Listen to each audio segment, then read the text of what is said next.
আসসালামু আলাইকুম রোজিহার্স, hope you are all doing well. This is Liza from vibes with Liza. আজকে আমি তোমাদের সাথে একটা হেলদি মেকওভার শেয়ার করব। আপুটার ঘরোয়াভাবেই বিয়ে হচ্ছিল, দ্যাটস ওয়াই আপু কোনো বোল্ড মেকওভার চায়নি। আপু একদম সফট সাটেল একটা মেকওভার চেয়েছিল, তাই আপু আমাদের বেসিক মেকওভারের প্যাকেজটা চুজ করেছিল। তো আপুর প্রেফারেন্স ছিল একদমই স্কিন টোন ম্যাচ করে একদমই সফট একটা মেকওভার হবে, বোল্ড কোনো বাট নর্মালি আমরা ব্রাইডদের বেস মেকআপটা 1 থেকে 2 শেড লাইট করে থাকি যারা চায় আর কি। বাট বেশিরভাগ ক্ষেত্রেই যারা চায় না তাদের ক্ষেত্রেও 1 শেড লাইট করা হয়, যেটা আপুকে বলার পর আপু বুঝেছিল যেহেতু উনি ব্রাইড বউ একটা ফিল আসতে হবে। তো আমরা পরবর্তীতে আমি 1 শেড লাইট করেছিলাম আপুর বেস মেকআপটা। বাট আপু একদম সফটের মধ্যে মেকওভারটা চেয়েছিল, কভার হবে না, এবং আইল্যাশ লেন্স কোনো কিছুই আপু পড়তে চায়নি।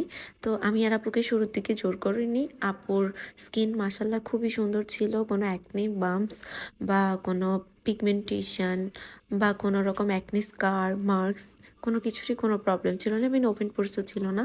আমি খুবই আরামে আপুর ফেস মেকআপটা করতে পেরেছিলাম, খুব সুন্দরভাবে ব্লেন্ড হয়ে গিয়েছিল। এবং আই মেকআপটা আমি আপুর শাড়ির সাথে ম্যাচিং করে করেছিলাম। আপুর শাড়িটা ছিল হলুদ কালার এবং গোলাপি পাড়, এবং তার সাথে খুব সুন্দরভাবে আপু জুয়েলারিগুলো ম্যাচিং করে কিনেছিল। তো দ্যাটস ওয়াই আমি খুবই সুন্দরভাবে মেকআপটা ফুটিয়ে তুলতে পেরেছিলাম। বাট আইল্যাশটা যখন আমি দিই নাই, আমি এটার ভিডিও নিয়েছিলাম, বাট আইল্যাশটা না দেওয়ার কারণে চোখগুলো কেমন যেন ফাঁকা ফাঁকা লাগছিল, মানে বো বো বো বো লাগছিল না, আমার কাছে কেন যেন ইনকমপ্লিট লাগছিল। লেন্স না পড়লেও মানিয়ে নেওয়া যায়, বাট ব্রাইড যখন আইল্যাশ না পরে তখন আসলে চোখগুলো খালি খালি লাগে। পরবর্তীতে আমি আপুকে সুন্দর করে বুঝিয়ে শুনিয়ে আইল্যাশ পরিয়ে দিয়েছিলাম, বাট সেটার ভিডিও ক্লিপটা আমার আর নেওয়া হয়নি।